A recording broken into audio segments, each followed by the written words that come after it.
Hello dear aspirants. Are you in a very troublesome situation where you are not able to figure out which are the most important species for your prelims 2023? You're seeing a lot of it: endangered, threatened, vulnerable, newly discovered, previously extinct, again discovered, and so many such species that sometimes you feel confused about, should I even be studying all this? Now we at IAS Baba have cut short the work for you and we present before you the top 20 species for prelims 2023. Hi, I'm Sneha Ramesh and I'll be guiding you through this list.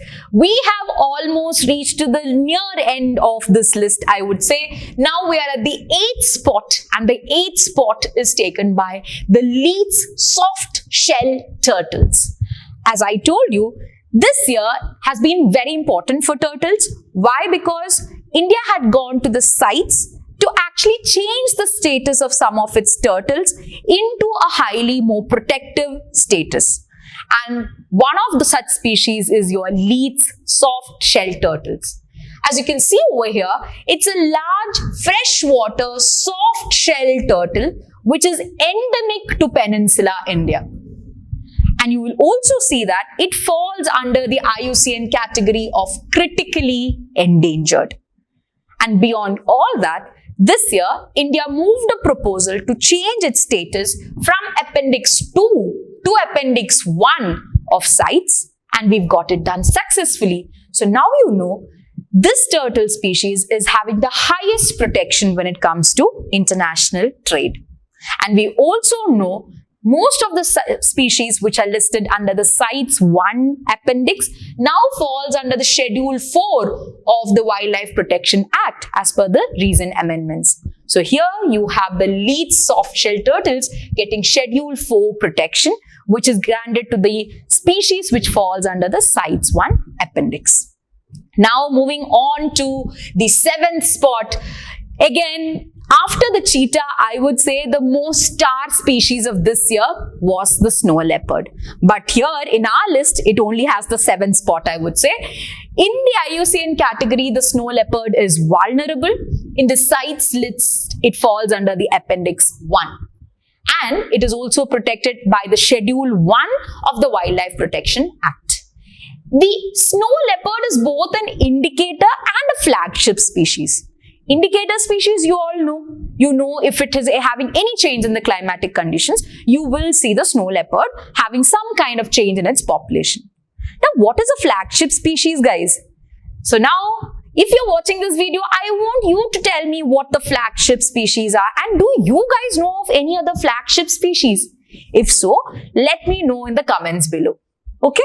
Now, one thing that has to be noted over here, the reason why snow leopard came repeatedly in news is because there are several protection programs being run for the snow leopard. You have the Secure Himalaya program. You have certain programs under the category of GSLEP, which is there. And here you also have the Living Himalaya Network Initiative, which is run by your Worldwide Fund for Nature. That also includes snow leopard protection. And to top it all up, very recently in the news it was figured that the Hemis National Park has the highest density of snow leopards for any protected areas which are there. Now to add on to all this, something that I have not included over here, there was one very peculiar news article which said the Namdapha National Park, which was earlier considered to have snow leopard population, has now been figured out and it has no known snow leopard population. So keep that. This is for a small gift for those people who have been watching the list continuously. The Namdapha National Park has no species known of the snow leopard. So very easily UPSC can put this as a very clear eliminating option. Now moving on to the 6th spot in our list, we have the Indian rhino or the great one-horned rhino. Such a magnificent creature, I must say. Look at the picture over here. It falls under the IUCN category of vulnerable. According to the CITES, it falls under Appendix 1, which means there is serious protection being given for trade in these animals.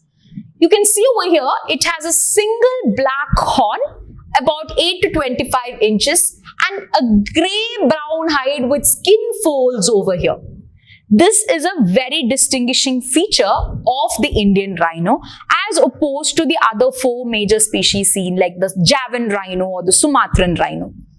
You will also see that it is found in the Brahmaputra Valley, parts of northern Bengal and parts of southern Nepal. Now just there, one thing, a very miraculous achievement has happened in this year where I told you it occurs only in all these areas, but the Dudhwa Tiger Reserve, which is there in Uttar Pradesh, has managed to effectively breed these organisms, and right now you see a very good population of the great one-horned rhino in the Dudhwa Tiger Reserve also. Again, small tip for you to crack on those eliminating options. And now on the 5th spot, I have saved all the best for the last over here. On the 5th prestigious spot, you have something of a scientific name, the Uricularia fusillata. Now, what is this Uricularia fusillata?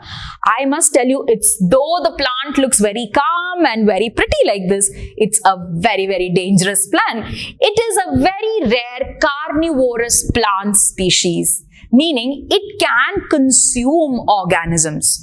You will also see it's found in Uttarakhand's Mandal Valley, which is in Chamoli district. You just have to know it's found in Uttarakhand. This plant was last seen in Meghalaya in 1986, and just on the stark opposite side, now you found it again in Uttarakhand. Now, the reason it becomes so important, and so much so that it has got the 5th spot in our list, is because this plant uses a very complex mechanism whereby which it creates a vacuum inside, pulls the organisms out from outside to inside by creating a negative pressure and then consuming the organism. So you can see this is not a very innocent plan, as you can see over here. It uses this mechanical process, and therefore it's very rare that these kind of processes are seen in very simple organisms such as these plants, and that is why it has taken the 5th spot in our list.